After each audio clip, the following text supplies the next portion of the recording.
Welcome to False Flag Weekly News, the weekly news show that would never, ever offer material support for terrorism. We simply offer lots of immaterial support for truth terrorism. That is, we tell the truth. And if that terrorizes you, so be it. We know it terrorizes some people. Alex Jones, for example. We'll get to that later in the show. I'm Kevin Barrett with Professor Tony Hall, talking about all of the most important things that happened this week. And let's start out with a quick PSA. You know, Obama has a couple of weeks left in office, and he could pardon some people who need to get pardoned. One, of course, is Leonard Peltier, who should have been pardoned long, long ago. But another is the Holy Land Five. The Holy Land Five was the largest Muslim charity in the United States. In 2001, after 9/11, the Zionists, that is the State of Israel, through its asymmetrical warfare group, the ADL, went after them. And they couldn't get anything on them. There was nothing that they'd ever done. But pretty soon we had a trumped up case. And just like what they did to Samuel Arion, they put these people in prison basically for life for doing absolutely nothing based on completely wrong translations of stuff from Arabic press. There was no evidence whatsoever against them. They simply mistranslated stuff from the Arabic press, which is what MEMRI, this group that gives almost all of the Arabic material to the English language press, does all the time. So Obama has 2 weeks to pardon the Holy Land Five. And Tony, I'm sure you're on board with that. Of course, and this is part of the theater of what became the global war on terror, the specious global war on terror. You needed to do some play acting, open up a prison right away in Cuba, Guantanamo, get some brown-skinned people praying to Mecca, and this was another theatrical move to demonstrate that, yes, there are terrorists, yes, they are raising money, yes, they are very scary. And so this was, I imagine, haven't studied in detail, theatrical. Indeed it was. Indeed it was. And people can actually help out by calling the White House comments line at 202-456-1111 or the White House switchboard at 202-456-1414. And then there's also a White House contact website that you can find just by Googling White House contact, or send them an email, do a phone call. Maybe Obama will do something decent here. You know, all these guys were guilty of was trying to help people, feeding people, taking care of orphans and widows and things like that. And when you do that in Palestine, you're going to work with the Palestinians, and the main charities in Palestine have like ladled soup with somebody from Hamas, of course. But you know, that doesn't mean that you're actually working to defend the people of Palestine like Hamas does. That just means you're trying to feed the needy, and that's all this group ever did. There's absolutely not a shred of evidence they ever did anything military whatsoever. But they're still in jail for life because of the Zionist BS. And I'm getting tired of that Zionist BS. Let's move on to some other stories. Speaking of Zionist BS, ultimately the destabilization of the Middle East is all due to the Greater Israel Project. And over in Turkey, we had a nightclub shooting. Santa Claus is opening fire on a Turkish nightclub on New Year's Eve. Tony, was your initial take on this, as was mine? It looks like another false flag. Well, of course, and it had reminiscences of the Bataclan events, and then you start to think, you know, Berlin, well, Nice, there's certain trademarks, and of course, this being New Year's Eve revelers in Istanbul, it would make a symbolic statement that Islamists would want to show their contempt for these secular partying Turkish people. That's right, and that's what got me wondering right away. In the next story, we see that they were supposedly hunting for a lone gunman, even though there were witnesses who said there was more than one. This is a common thing, especially with intelligence agency operations, where they disguise things as a lone gunman, and they have somebody else shooting. One guy draws attention, somebody else shoots. There's a patsy. They're the actual killers, and so on and so forth. In the next slide, we see that we got all kinds of interesting witness evidence about what actually happened in there, and indeed it was horrifying. People really were killed here, folks. A lot of these events are not purely theatrical events where nobody dies. I'm not sure if any of them are, in fact, but certainly this one doesn't look like it was. But here's the next slide shows the story I wrote, Tony, for Veterans Today. suggesting that the first question we need to ask in these kinds of situations is who benefits, cui bono. And of course, the basic, obvious plot here is that Erdogan has broken with NATO discipline, right? NATO has been waging war on Syria. Erdogan went along with it, and then this year he started doing things that his NATO masters didn't want him to do. So they tried to overthrow him in a coup, and that failed. And so now they're punishing Turkey. They're trying to destabilize Turkey and essentially Balkanize it and Oded Yinone it, just like they did to Syria. At least that's my take. What's yours, Tony? Well, this could be Erdogan himself, his own regime, and of course he's cracking down on dissidents, and he's got coming out of the coup. Was the coup an engineered coup to justify this kind of crackdown and this centralization of power? Or is it Greater Israel advocates, activists, operatives helping along the Erdogan regime in pulling this off? Is it some kind of anti-Erdogan statement coming out of Israel? We can just guess and speculate because it's all secret. Right. If we ask that key question, though, cui bono, I think it's very clear that Erdogan already has all of the emergency powers he could ever need, and then some, based on the failed coup attempt, which is why some people speculated that that might have been a false flag. But I don't think so. All of the evidence suggests that Erdogan was nearly killed. He came within 2 minutes of losing his life. So now he already has those emergency powers. Turkey is just utterly ravaged by terrorism, Tony. It's not like here in the US where there's basically no terrorism at all, so they have to blow up the World Trade Center to scare us and get emergency powers because there isn't any real terrorism. Well, Turkey has got so much terrorism that it's destabilized by that. So terrorism in Turkey works against Erdogan. It doesn't help him. It makes people angry at the authorities. And let's look at some of these other slides I put in this story. Are you suggesting, Kevin, that there is actual independent Islamic groups and other groups, dissident groups, who do actual acts of violence on their own, or is it a Israeli job? What are you saying? Well, of course, obviously, Muslims, like everybody else, sometimes defend themselves using force, and then there are some who get out of control and do crazy things. They're crazy Muslims, like they're crazy Jews, Christians, Hindus, Buddhists, and whatever. But let's move to the next slides. We have more slides on this story, and in my analysis, I pointed out that the sort of these marginal, dubious right-wing Turkish papers that may be CIA or Mossad fronts, for all we know, basically called this before it happened. On New Year's Eve day, they published warnings: do not celebrate New Year's Eve.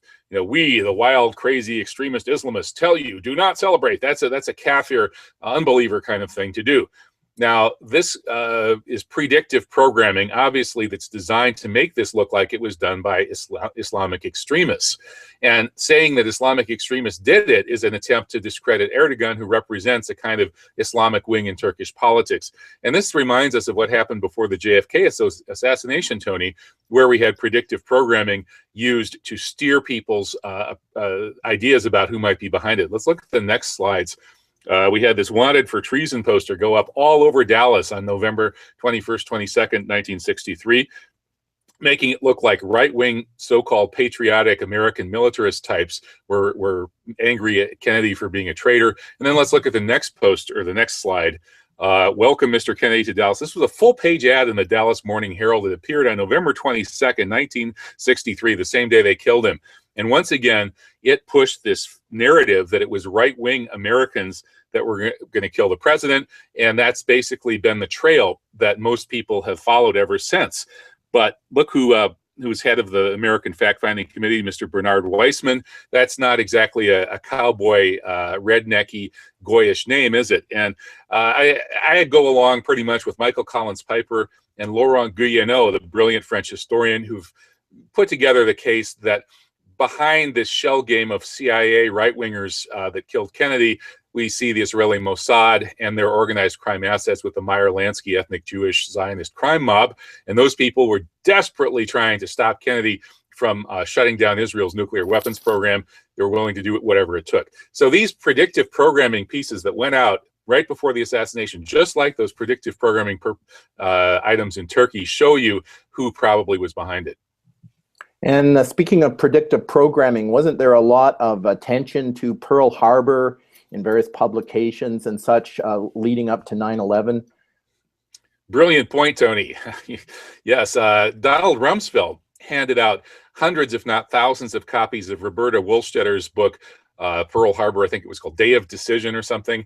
Wohlstetter was the wife of Albert Wohlstetter, the bull goose neocon strategist. He was the Paul Wolfowitz of his generation, even more so.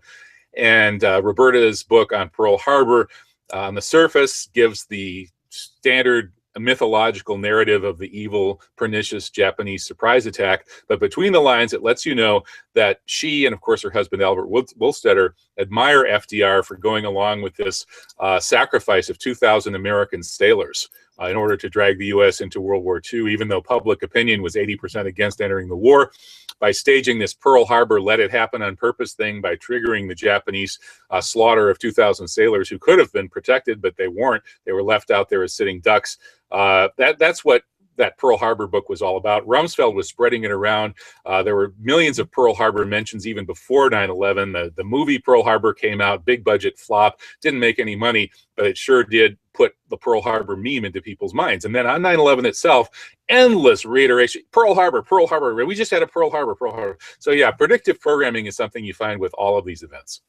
And let's not forget the Project for a New American Century calling for a catalytic event like a new Pearl Harbor a year before 9/11. Touche. Okay. Well, let's look. People are now starting to talk about these things, which is why the mainstream is freaking out. They're trying to shut down the evil fake news that sometimes tells the truth. As we see in the next story, the Deputy Prime Minister of Turkey, Numan Kurtulmuş, in an interview with Hurriyet Daily News, I think that's the biggest newspaper in Turkey, said that foreign intelligence services looked like they were behind this attack. This was a false flag, in other words, by foreign intelligence services. He didn't name the services, but Tony, we know who he means. It's Operation Gladio, which is NATO plus Israel.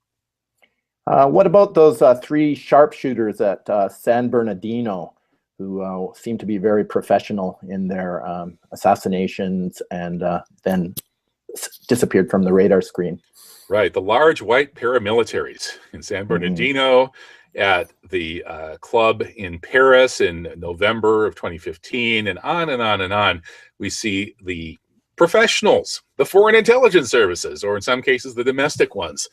And Israel tends to have, it hits way above its weight in these false flags.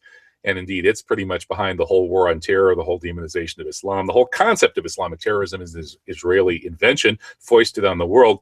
And in the next story, we see that there were a bunch of Israeli women in the club. This is a story from, who's this from? Sputnik, yeah, Sputnik. You see Israelis turning up everywhere. With San Bernardino, the patsies were surrounded by some dubious Israelis as well. And we could go on and on and on about the Israeli fingerprints over virtually all of these false flags. And speaking of the Israeli connection to the Saudi connection, I see that one of the witnesses is a person called Hassan Khashoggi. Remember Adnan Khashoggi, the richest man in the world, with his yachts, with his fabulous mansions and friends. It's a very different image, wasn't it, of that era of Saudi Arabia than what we get now. Indeed, he was a notorious arms dealer, one of these, really, really dicey characters. We heard also that this attacker, that the guy they blamed anyway, the patsy, is Uyghur.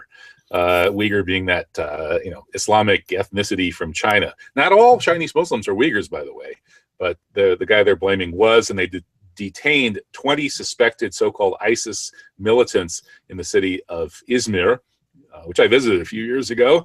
I didn't see any of those Uyghur ISIS guys back then, though. And they seized fake passports, mobile phones, and equipment, including night vision goggles and a GPS. All of that stuff would probably be coming from their Gladio handlers, I would think. How about you? And guess what? Uyghurs apparently speak a Turkish form of language. Well, that's right. And they are heavily recruited by CIA to cause trouble in China. I mean, I'm all in favor of China easing up on the Uyghurs, but let's face it, the CIA hasn't really helped by going in there and trying to destabilize China using these people, which gives the Chinese more reason or excuse to crack down on them.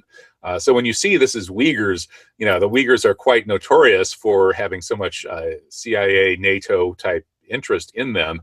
That's another sign that this looks like Gladio. Well, CIA can't depend totally on the Dalai Lama and the religious Tibetans to be opposition. They've got to stir up some other religious opposition. Oh, they'll find whatever they can. They'll play divide and conquer with any group they can find.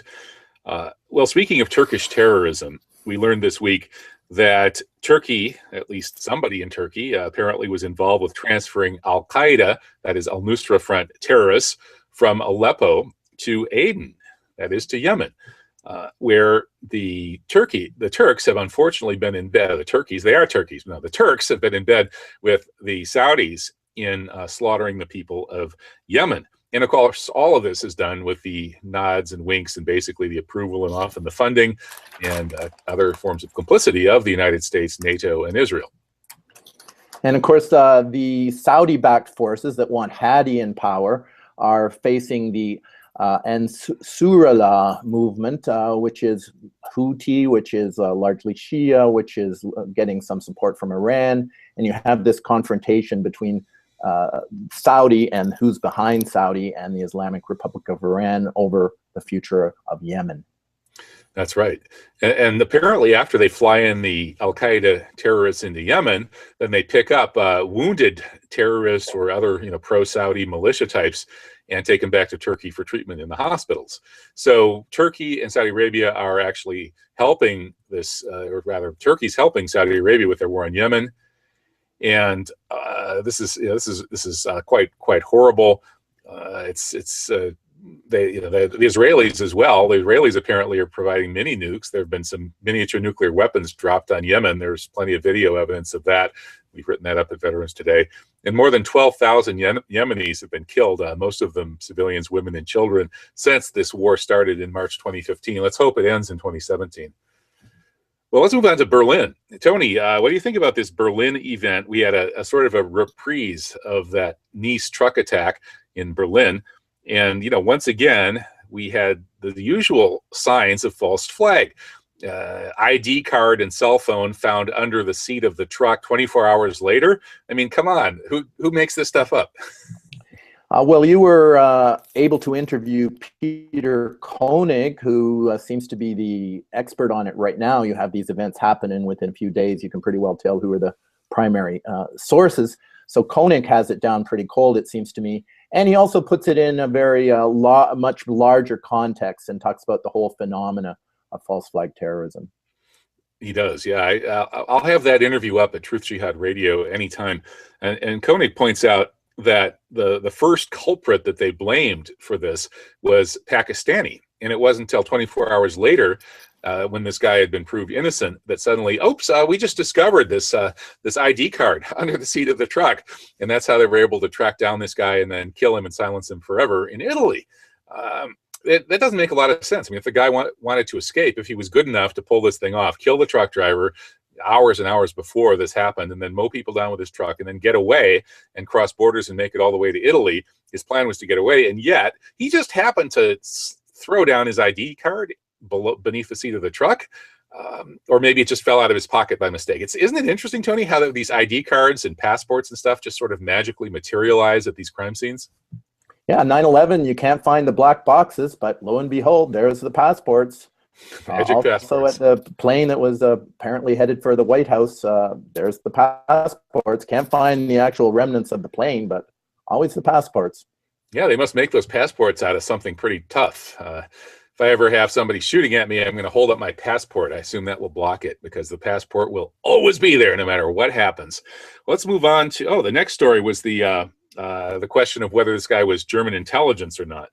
And this is an interesting story. It turns out that this Umri guy that they're blaming, the guy that they silenced forever, shot him dead in Italy so he would never be questioned and so they'd never be able to take down his terrorist network.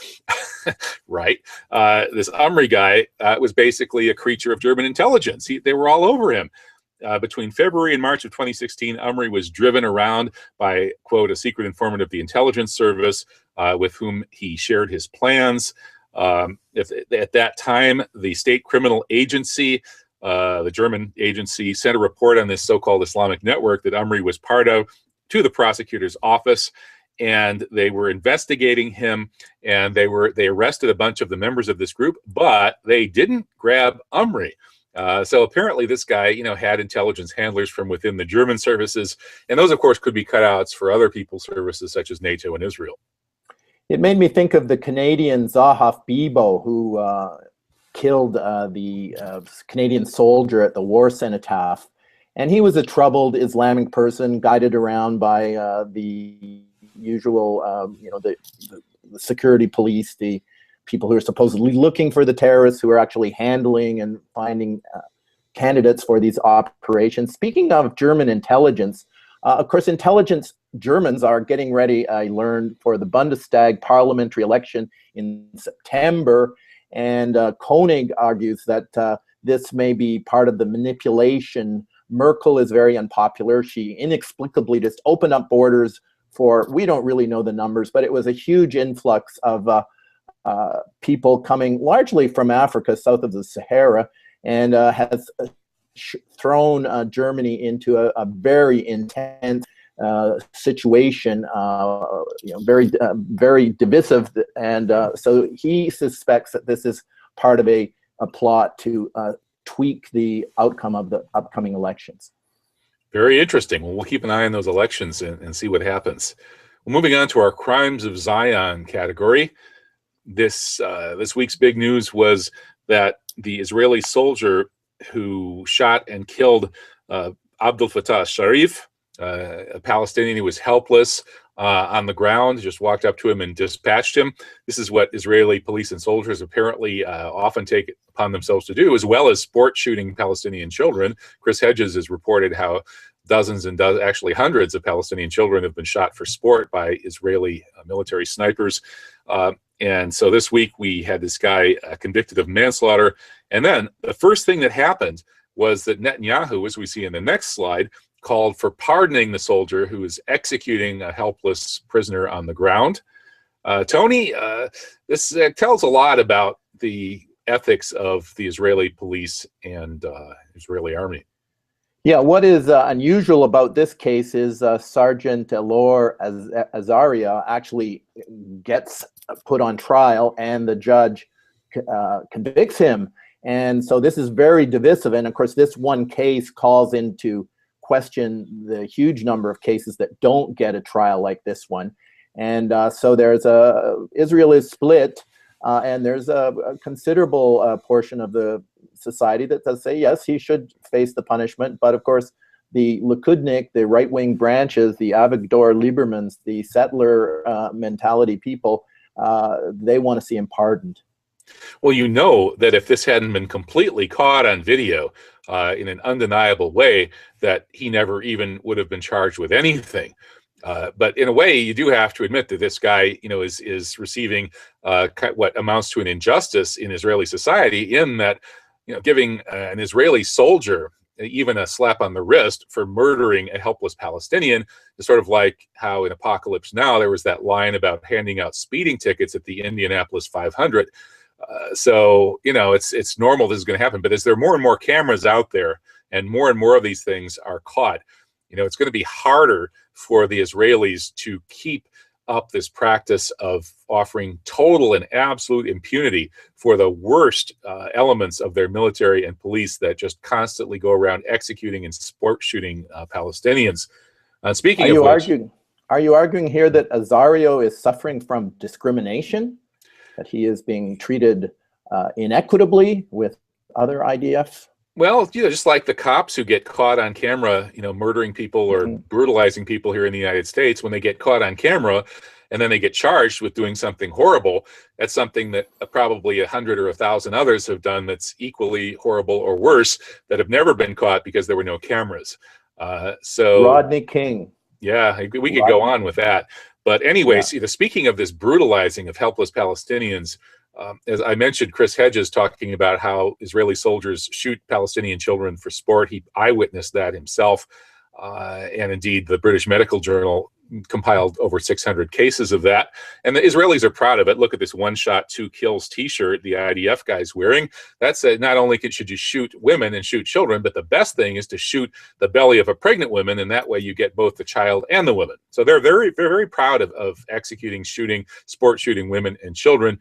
And we had 32 Palestinian children in the West Bank murdered this year, the highest total in a decade, although it was much worse after 9/11. And Tony, one of the many purposes of 9/11 was to give them cover for essentially just massacring people in Palestine, that was when Hedges was over there and watched the Israelis barking out obscene insults over their megaphones to lure Palestinian children within range of their guns so they could shoot them for sport.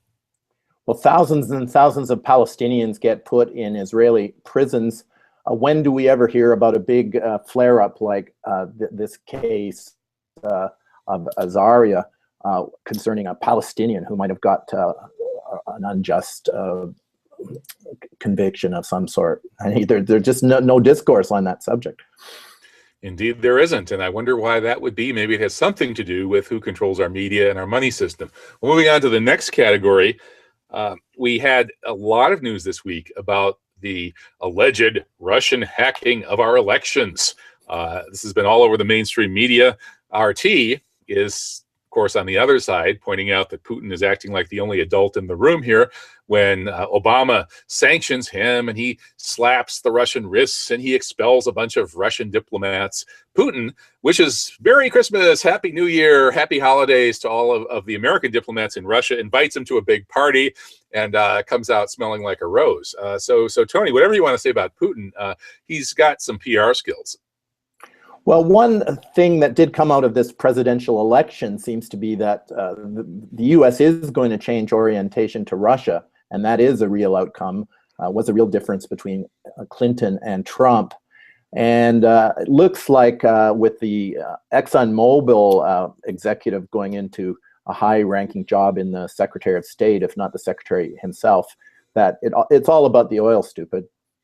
Yeah, I think so. And we'll get into that in a second here. The Washington Post has been leading the charge here, raising the darker suspicions about Trump and Russia. Is Trump an agent of Putin? And then James Clapper, in our next slide, we see we had an RT report about how Clapper is saying that this is part of a multifaceted Russian campaign to rig American elections. But I thought, Tony, that the most revealing mainstream piece this week, which I ended up writing about, was the Forbes magazine piece that quoted Henry Kissinger. And this piece, I think, reveals a little bit more than its author intended, or maybe the author was intending to reveal this to the insiders, using this neocon doublespeak, where they kind of, say it in such a way that the hip people get it and everybody else just gets the propaganda surface. And this is a really interesting analysis. This analysis says, we have Kissinger jumping on board the Trump bandwagon today. Kissinger is actually setting himself up to be a leading advisor of Trump. Pretty crazy, 90-some-year-old guy still running the world. He and Brzezinski, and David Rockefeller, these people are all 100 years old. They're still running the world. Anyway, Putin, according to this analysis, according to Kissinger, did not hack the election. Okay, we get that. Why would he have? What he was doing was bashing Clinton basically for domestic consumption. But he expected that Clinton would win. So did everybody else. All the polls showed that Clinton would win. And of course, Putin doesn't have the means to hack American elections. Well, who does? That would be, and this is not in the Forbes article, the neocons, of course. And why would they want Trump rather than Clinton in there? Well, Kissinger tells us. He says victorious Clinton would have been predictable, and it would have been aggressive but totally predictable, and her base would have stopped her from doing anything extreme. Trump can do extreme stuff, and that's what the neocons want.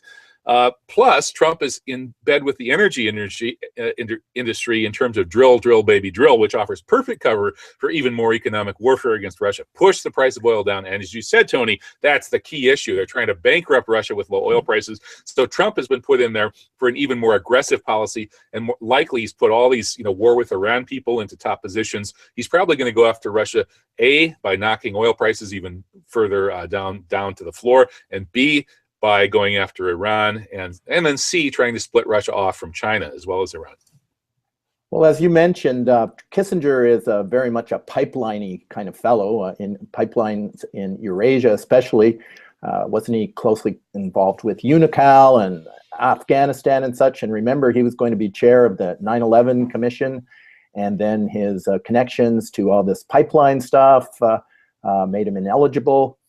So it's interesting to see him emerge in this transition to Trump and this reconfiguration of the oil and gas business with ExxonMobil playing a central role.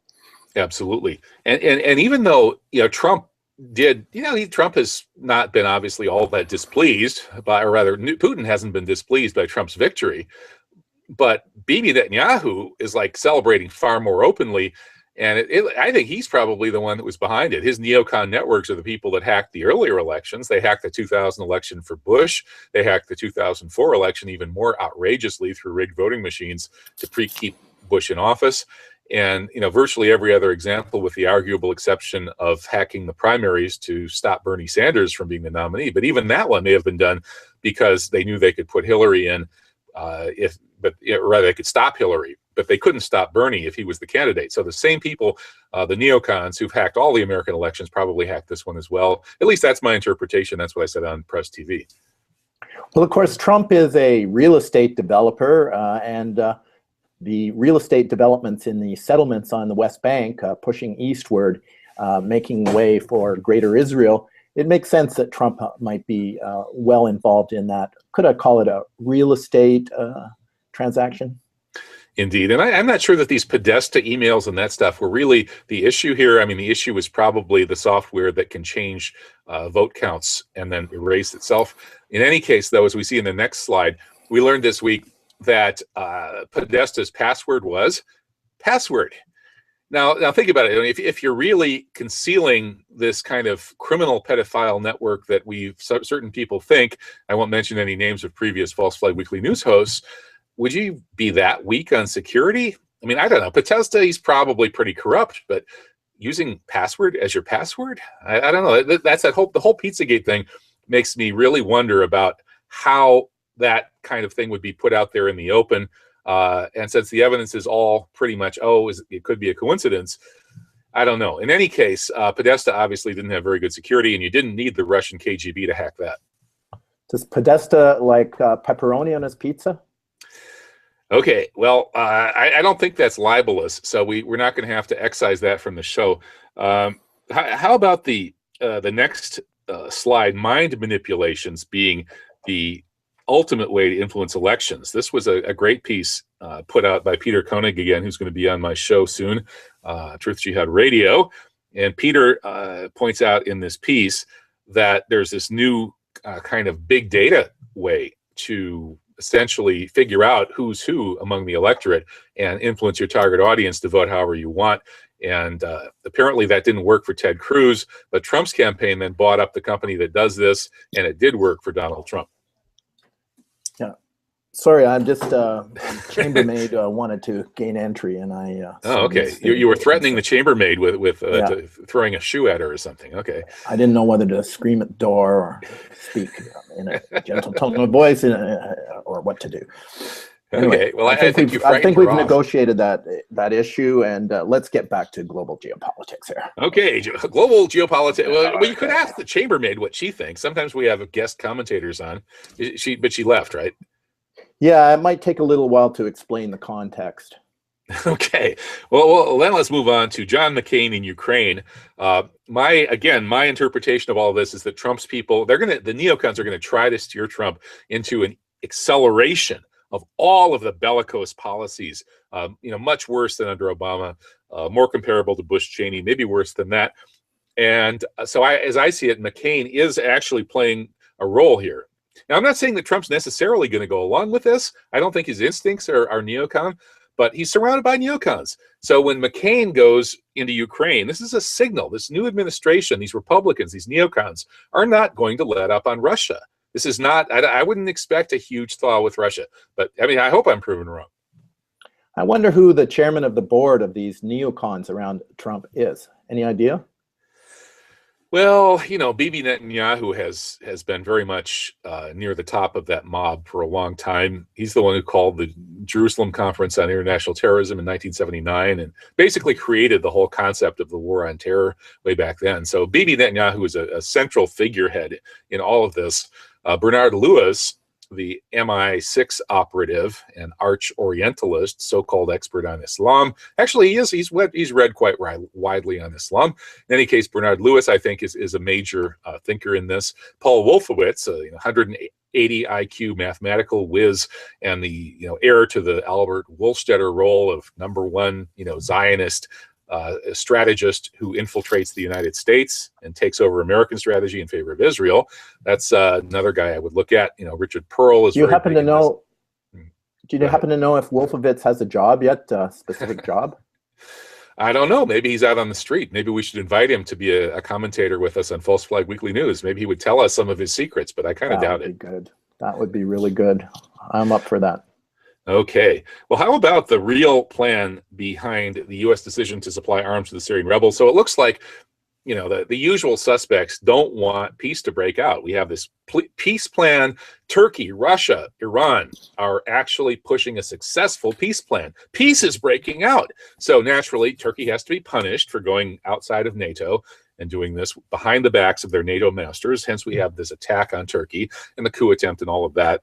And then we have the U.S. saying we're going to directly arm Syrian rebels. We're going to give them better weapons. Basically, NATO doesn't want peace to break out.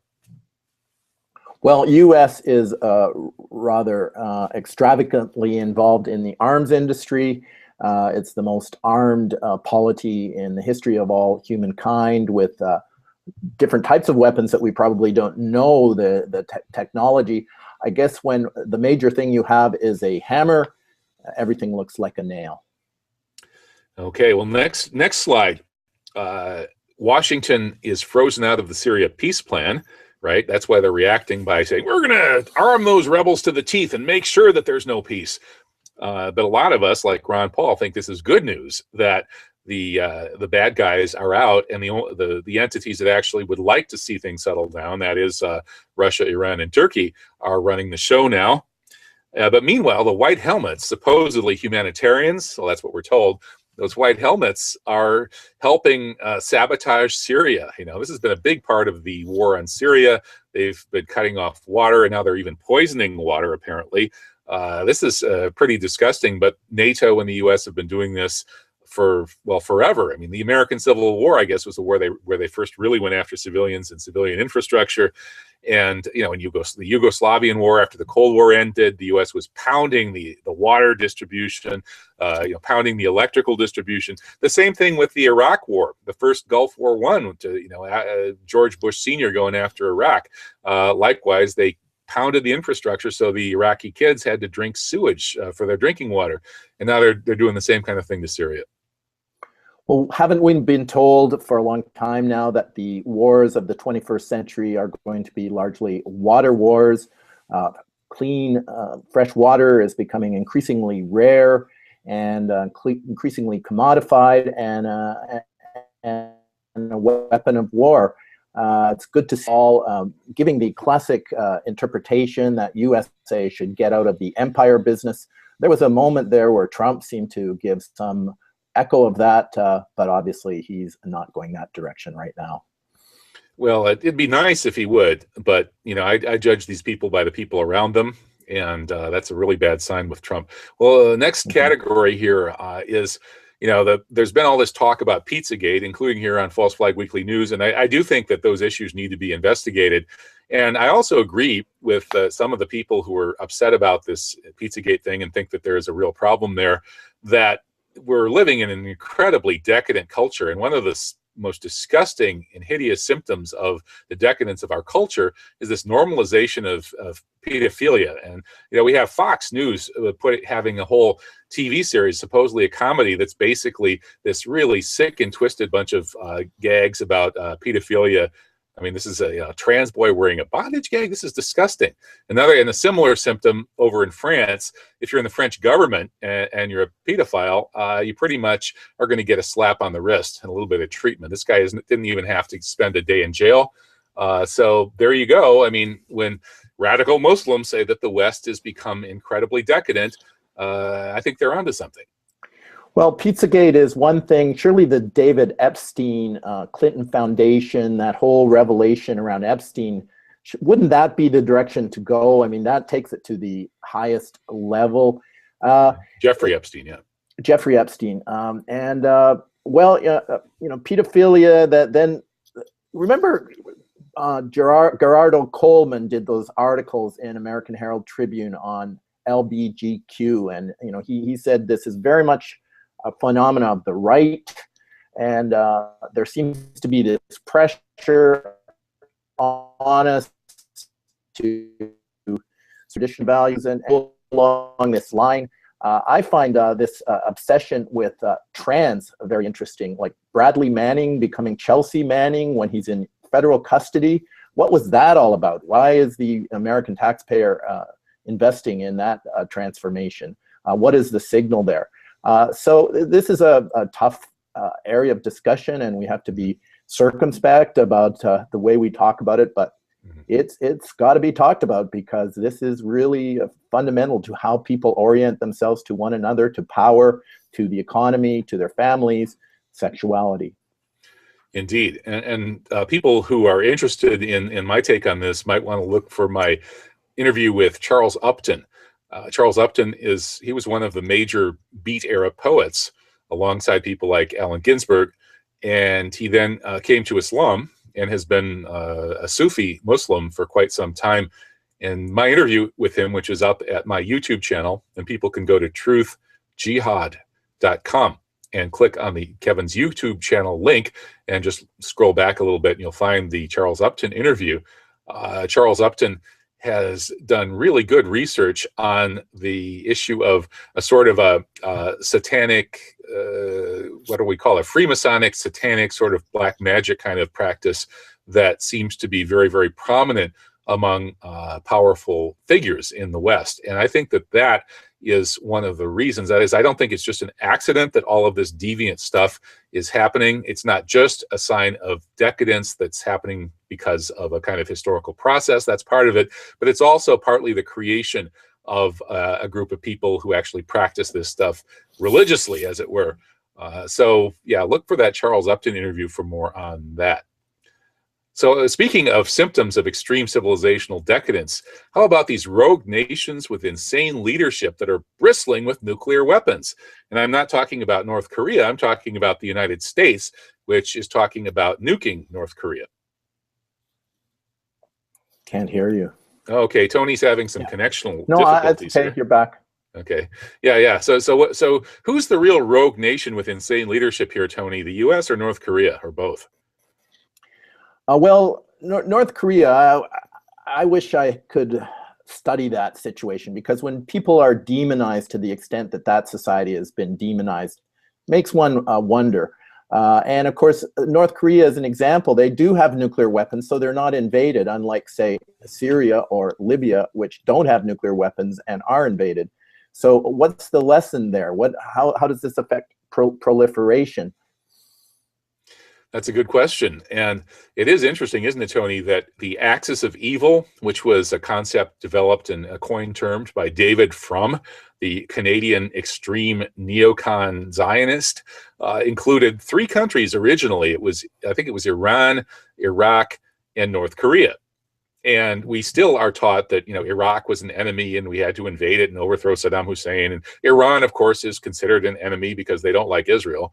But North Korea just went ahead and developed nuclear weapons, and now they're developing missiles, intercontinental missiles that could take those weapons to North America.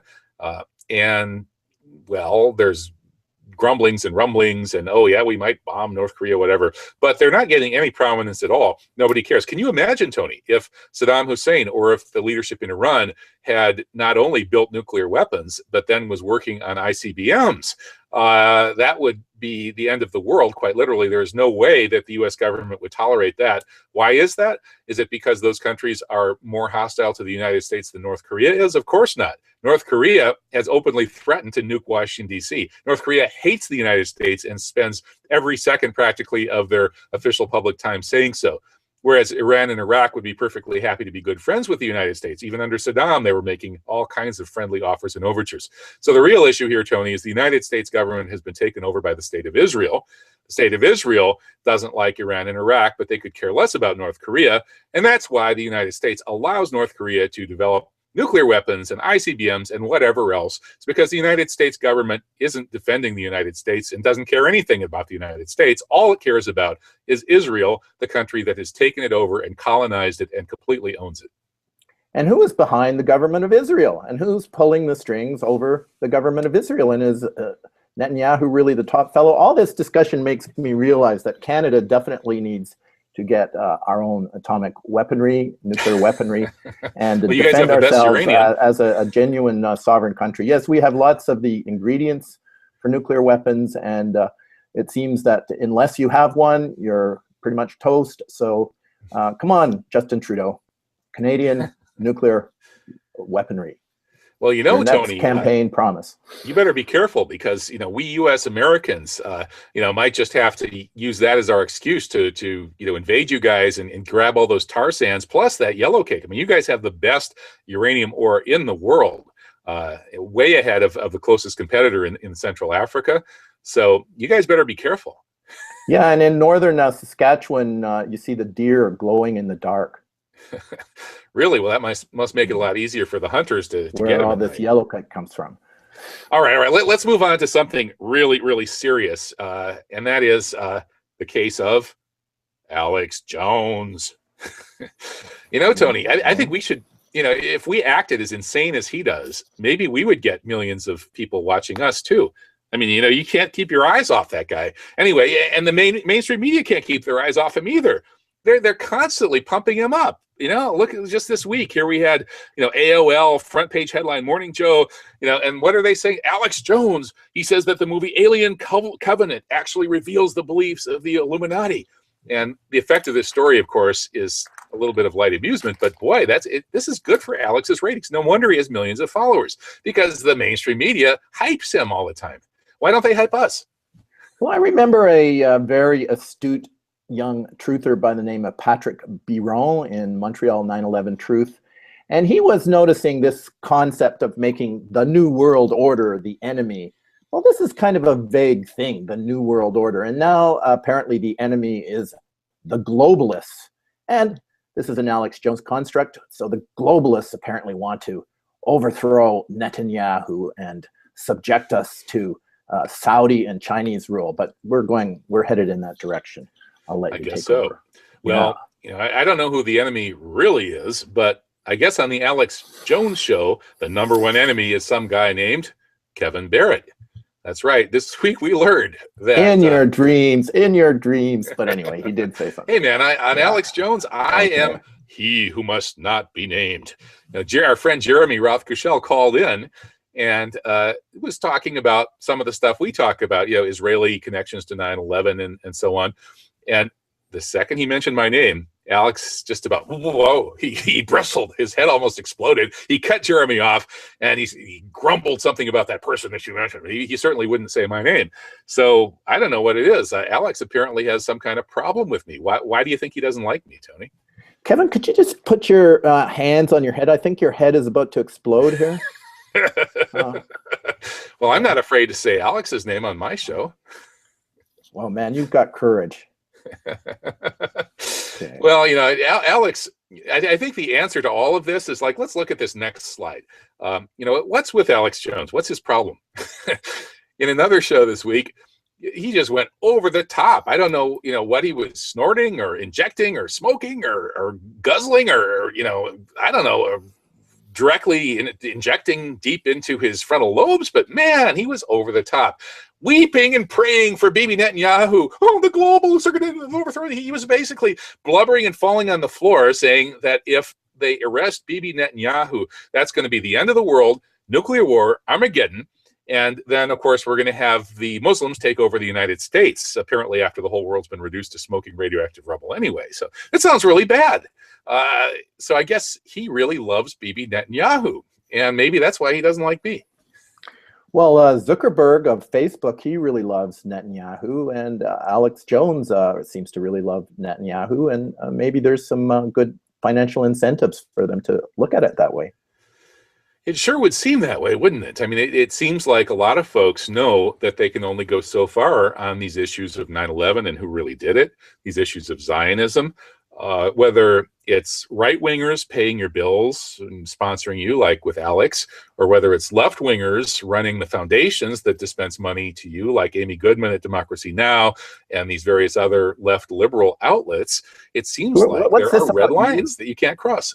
What's this about you getting money from somewhere and this word "you" being used? Who are you talking about here? I'm not confused. Well, I haven't taken a single penny from George Soros, that's for sure. Yeah. Yeah. Or from Bibi Netanyahu, for that matter. There are a lot of really cool, nice people who do send me money and subscribe to my radio show, and that's how I'm able to keep doing this. Mm-hmm. If you want to do that, listeners or viewers, you can go to truthjihad.com and kick something in, because I'm not taking money from any of these people. I'm allowed to say the very nasty things about Zionism I say, because I think Zionism is nasty, and I just can tell the truth about that. And I can tell the truth about whatever the heck I want.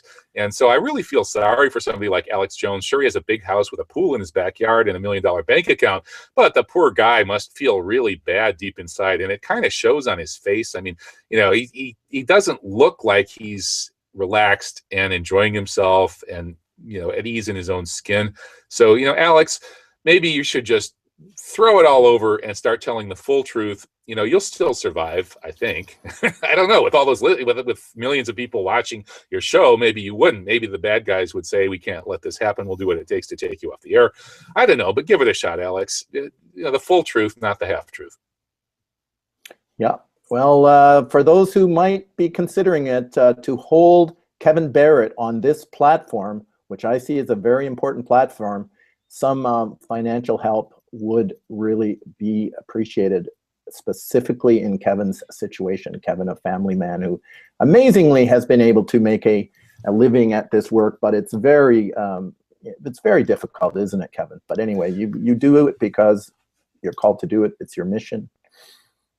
Okay, and if people want to bug Alex and you know, try to mention my name on his show like Jeremy did, and you know, really see if you can make Alex's head explode, that would be great too. Actually, I would love to come on Alex's show. I had a wonderful civil conversation with him when I was in his studio in Austin in 2006 or 7, I guess it was.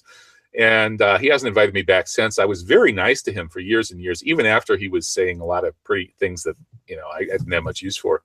But Kevin, now I've kind of taken the gloves off, but I'd still be willing to have a civil conversation with him. So if people want to urge him to have me on his show, please go to it. And our next slide, Richie Kevin, Allen is supporting that effort as well. Of Alex Jones. Kevin, enough of Alex Jones. Okay, enough Alex. Okay, well, Richie Allen is an honest alternative media host who is saying exactly what he thinks. And so I was on his show, and we were both discussing various issues, including Alex Jones and Donald Trump. But we're not going to talk about Alex Jones anymore. Maybe not even Trump. Let's move on to our final category, which is odds and ends. That's not much of a category, is it? Our miscellaneous stories that we end the show with. Special ops in Africa. The U.S. is, you know, we created AFRICOM whenever it was, I think 9/11, didn't they reorganize all that? And AFRICOM got all the money, and they're really into making sure they get all that uranium and all those other important strategic minerals from Central Africa. So AFRICOM is big and getting bigger. Yeah, and where is AFRICOM going to base itself? Because currently AFRICOM is based in Germany. Well, I guess Germany is close enough to Africa for them. And this story is about how special ops are all over Africa now. Okay, let's move on to our next miscellaneous story. This was an interesting one. Trump is truly cheap and his charity is a facade. Well, we heard a lot about the Clinton Foundation being a scam, a pay-to-play operation, which it looks like it was. Well, Trump doesn't look like his so-called charity is any better. We're not getting truly charitable people running for the highest office in the land. Tony, why would that be? Donald Trump is not a charitable man. Period. Yeah. And this, people talk about, there's so much talk about Islam. And well, one of the top major tenets of Islam, Tony, is charity. It's one of the 5 pillars, is giving the required alms. But tied into that is basically giving alms, period. If you have more than you need, you're supposed to give it away. That's the form of redistribution that we have in Islam. We don't depend on taxation run by the state, which is the bureaucracy that gives itself the right to monopolize violence in a given territory. No, under Islam, people are supposed to give away anything extra that they may accumulate. And they actually do, to a surprising extent. Like in Islamic countries, even today, there's a lot of taking care of folks. That it's usually family members, but there's a lot of taking care of folks that goes on. A lot of sort of redistribution off the charts, unofficial redistribution. So charitableness, this caring about other people and being very loose and open and generous and liberal in the old sense of that word, with your money and your time and so on. This open-heartedness is very much part of Islam, and it's not part of contemporary Western culture. It's not part of Protestant culture either. It's one reason that capitalism, and it probably, let's not even get into Jewish culture, but the Jewish and Protestant culture both tend to be a little more tight-fisted, let's say, than Islamic culture. Maybe that's why they created capitalism. So maybe we need to get a little more Islamic. And if our opening story is any indication, the Holy Land Foundation, working in certain kinds of philanthropies, can get you into places like Guantanamo, dark sites and such. I guess so. So I guess if you're Muslim, you have to be pretty careful about how charitable you are and with whom. Well, our next story is that, according to this authority, fewer than 1 million Jews were killed in the Holocaust. This Holocaust denier is a rabbi. He's in a special outreach rabbi. So this guy is kind of, he has a fairly respectable position in Judaism. And here we have Haaretz, which is a pretty decent newspaper out of Israel, pointing out that the reason he came up with this number, of course, is that he's saying that sure, millions and millions of people were killed, but most of them were not really Jewish. And that's interesting that he only cares about the ones who are really Jewish, which seems to me to be one of the problems with the way this whole Holocaust is framed. But the more liberal Jews who noticed that there were people who were sent to those work camps in Germany, whether or not they were being gassed there by the millions or by the whatevers, a lot of those people were of Jewish ethnicity, but maybe they had one non-Jewish parent or what have you. Maybe it wasn't the mother, whatever. So this guy, he's so careful that he's keeping track of who's Jewish and who isn't, that he thinks the real Jews that were killed in the Holocaust were fewer than 1 million. Tony, you think that we need a new approach to Holocaust and genocide studies. What do you think of this guy? Well, that's an interesting take on it. How many millions, if there are millions, of Germans after 1945 do you think were murdered and slaughtered by the Soviets, by the U.S. armed forces? There was a real punishment of German people, of course, during World War II, when 60 million people died. That, my friend, is a major Holocaust. So there have been a whole lot of Holocaust genocides and massacres throughout history, and the way we tell the stories about them and the way we present the facts about them and spin the facts about them can always be questioned. And that's why we need revisionism in the broad sense in Holocaust studies, just like in all other fields. And as we see in our next slide, we had you, Professor Tony Hall, discussing this very issue on Stormfront Radio during the show that's basically the warm-up for David Duke's show. And we're all cringing, saying, oh my goodness, your friend Schnorr at the Lethbridge Tribune or whatever it is likely to put out a front page headline saying, Professor Tony Hall, an avid listener to Stormfront Radio, warms up for David Duke or something. But if you actually listen to what you said, Tony, when you called into this show the other day, it was utterly and completely reasonable, rational, defensible, and appropriate to a professor who is an expert in the genocides of native peoples all over the world. Well, of course, the guest on the show is Monica Schaefer, the maker of the legendary Sorry Mom, I Was Wrong About the Holocaust. And many will know that Monica is an amazing violinist, a fiddler. She does classical, she does jazz, she does Métis music, she does rock and roll. She makes that little piece of wood just harmonize. It's amazing what she gets out of that. And she is equally committed to her social activism. And Monica cares deeply about the health of the world, the future for our future generations. Sometimes we agree on things, sometimes we don't agree on things, and I certainly find there are aspects of Stormfront Radio that I don't agree with. So I expressed that in as friendly a way as I could.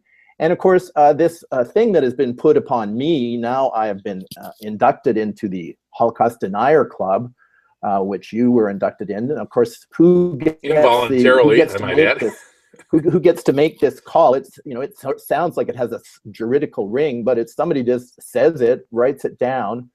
Apparently, just saying that there should be open debate on the Holocaust is enough in some people's minds to make you a Holocaust denier.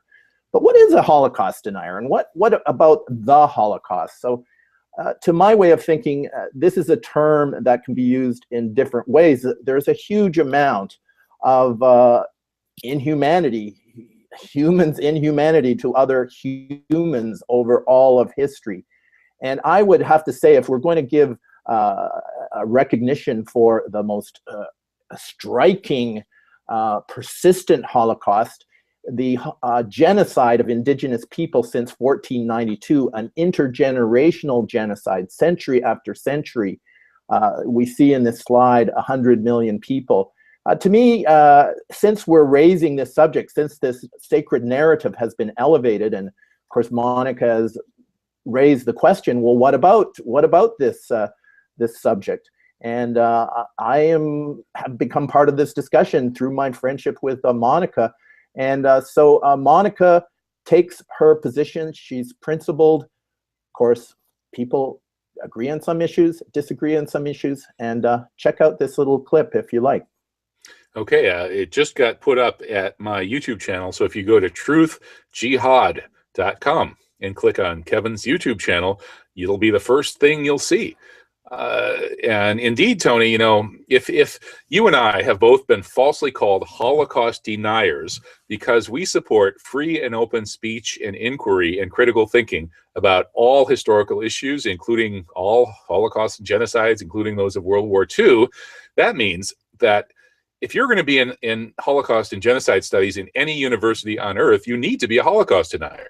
That is, you need to support free and open inquiry. If you don't, you have no business in those departments, and you have no business in the university. So get the hell out and let some real intellectuals move in. That does strike me as sort of a key basic point, that if you work at a university, you have to have some commitment to academic freedom, to the capacity to ask questions, to follow evidence where it leads, and to say that there are subjects that are so perfectly done that they shouldn't be subject to deeper analysis, further research, because maybe some people might get their feelings hurt. Oh my goodness, all the things that have happened in history, people are going to get their feelings hurt about looking into many, many subjects.